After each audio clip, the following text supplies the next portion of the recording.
Whilst your flour's cooking off, we're going to add in your half teaspoon of Dijon mustard and your half teaspoon of garlic paste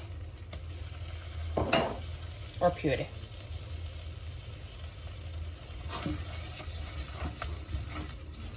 Into this, we're going to start adding the milk. So add a little bit of the milk. You can continue to use your silicone spatula or you can switch over to a whisk. I tend to use a whisk as it sometimes gets rid of the little bits and pieces. So I sometimes start with my spatula. It'll thicken up really quickly, as you can see, and just continue adding in your milk. So a little bit more. At this point, I'm going to put in my 1 bay leaf, and your 4 cloves, because they're going to infuse into the mixture as we make it.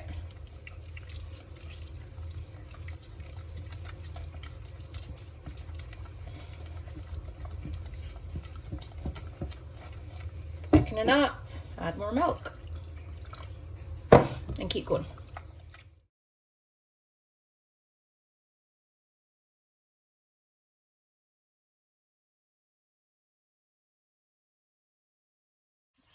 Once you've stirred all your milk in and it's thickening up, we're going to let the bay leaf and cloves, etc. infuse further into your bechamel whilst we grate the cheese. So stick that either on a low heat or take it off the heat completely, and we're going to go into grating the cheese. So got a block of cheddar here, 350 grams, and I just want you to grate all of that.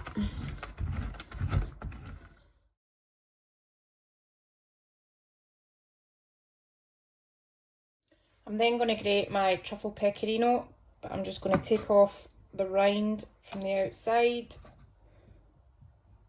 and then grate that up. So you can see this bit's flaked off already. Look at that.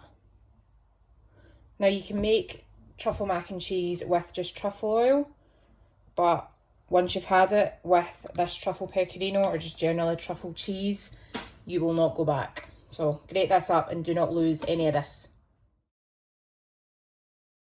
To be fair, if you don't want to get down and dirty with your grater, which I'm going to need to do to make sure I don't lose any tiny bit of that, so I scrape it and make sure everything's out from underneath as well.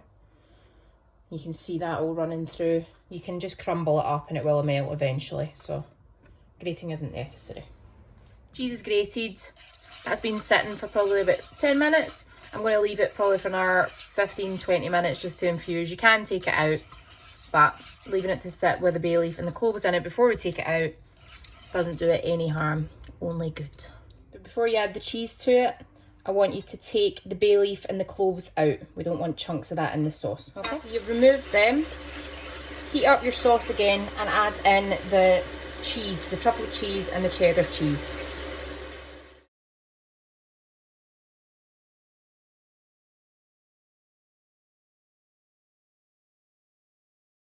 To your 400 grams of macaroni with salt, table salt. Pour in your boiling water, and I'm going to stick mine in the microwave. You can cook yours in the hob if you want, to al dente. I want you to season it, so I'm using some white pepper and a generous pinch of maldon salt and stirring that through the cheese sauce. And this is going to be ready for getting the macaroni added to it before putting in the oven with the panko. Obvious step. Drain your pasta. Mix your pasta through your cheese sauce. Now, the reason we make this one a bit, or the reason I make this one a little bit runnier, see if you plan on oven baking your pasta for any period of time, the sauce dries up. So if you were to just have it not as saucy, your pasta would end up really, really dry and you wouldn't actually taste the sauce. So because we do have a little almost excess liquid, that'll actually dry up, so the consistency once we've oven baked it will be perfect. To know, but I'm actually going to split it as I'm going to give some to my family as well. I'm going to layer bottom half, sprinkle some grated mozzarella, top, and then the panko breadcrumbs. Having that grated mozzarella in the middle is going to give you that string cheese pull when you lift out the macaroni.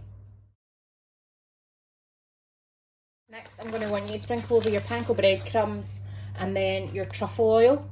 and just drizzle that right over the top. If you don't have truffle oil, you can use the like normal oil. So if you're just substituting your truffle cheese with cheddar, just use your normal oil to spread over your panko. Put this in a preheated oven to 200 degrees. So I've been taken out the oven after 15 minutes at 200 degrees.